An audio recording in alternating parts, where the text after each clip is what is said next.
Hello. It's time for a little lecture on plot and the dramatic moment. Plot is comprised of events in a story connected dramatically, emotionally, and thematically. So a good, this is a sort of famous example. Here's the story. The queen died, then the king died. That is a story, but it is not a plot, because there is no emotional, thematic, or dramatic connection between those two events. The queen died, then the king died. Here is the second version that now has a plot. The queen died, then the king died of grief. So those two events share a kind of dramatic, emotional, and thematic connection. One person dies, then the spouse dies of grief. Make sense? Plot, the rudiments of plot are simple. Decision, and that decision may be come with a sort of thinking or thought process. That thought process is not always revealed in a short story. So decision, action, and reaction. That is a plot. Those are the rudiments of plot. Our day is filled with decisions, actions, and reactions.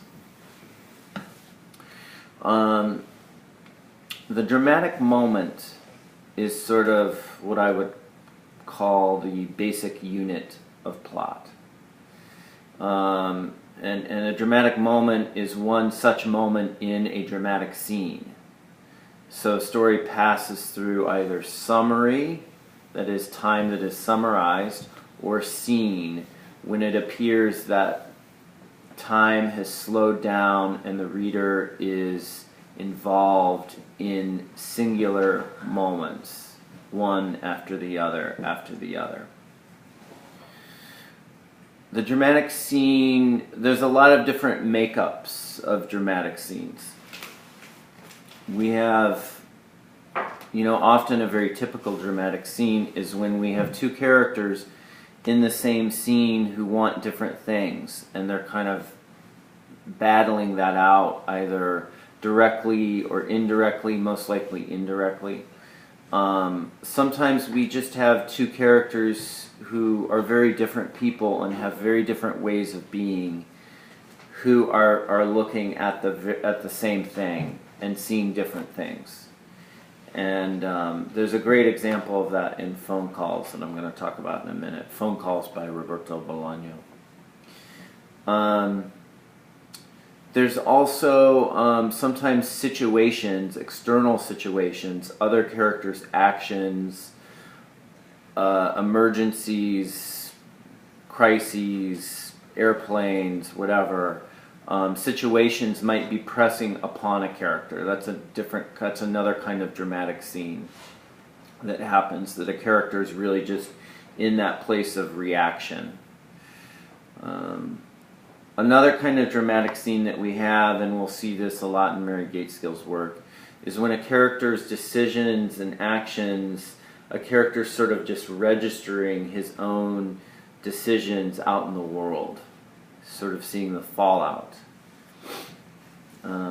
Another kind of dramatic scene that happens is that characters are searching for something. Characters are on a mission or on a quest. The writer makes use of secondary characters, perceptions of the landscape, perceptions of other characters, secondary characters. The writer makes use of speech and action and gesture. And the purpose is all of that does two things. It externalizes the protagonist, that is the narrator or the point of view characters, inner conflict. And it advances the dramatic conflict between characters. I wanted to look at two different scenes in the short story Phone Calls as a way of kind of discussing plot. So you might pause and reread that story right now. It's only a few pages, and then come back. Okay, on page 55, B reappears in the story as an adult, and B and X become lovers again after many years. X is depressed. B tries to steer her out of that depression, but she cannot be helped. She cannot be helped. So we see action and reaction at work in the plot. The way that B reacts to that is that he reminds himself that he's lived without her. He's sort of coping with this loss before he's really fully encountering it. One night, she asks him to leave, and he does. That's how he reacts. He leaves. He doesn't put up a fight. And then he goes on the train back to Barcelona, and we see that we have that amazing dream of the snowman walking through the desert. The way he sort of cunningly finds the borders in which he can be protected by the freezing starlight. He feels some kind of consolation, or like he's able, sort of navigating this difficulty. So there's a sort of sequence of action. Again, they become lovers. She's depressed. She can't be helped. He's trying.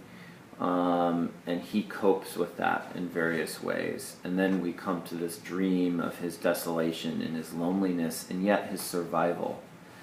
And that speaks to the ending of the story. He survives. And then another plot moment that might be interesting for us to take a look at is on page 58, when B, after X has died, he goes back to Madrid. He tries to explain to X's brother. He fears that X might believe that he was the one making threats to her, and that somehow she might believe, or could have believed, that B has murdered her. And he tries to explain this to the brother, and the brother just doesn't at all receive it. And his reaction to that is that he becomes incredibly nauseous. And we get this sort of expanded moment. The story doesn't have many expanded dramatic moments, but we get this really scary, sad moment in which B is feeling nauseous and he tries to throw up, but he can't. Bolaño details the scene sparsely, yet there's sort of these details that help again externalize his inner conflict and also advancing the external situation. So we get the unlocking of the door, that bathroom, the toilet lid that looks like a toothless mouth laughing at him, or laughing at someone anyway. After washing his face, action, he looks at himself in the mirror, action. His face is white as a sheet, reaction. He spends what is left of the night dozing fitfully, trying to read and listening to X's brother snore, reaction. So by the end of this moment, not having been received, feeling the loss of X, he just is sort of in this, he sort of is physically manifesting, symptoms of loss and despair. It's sort of affecting his body.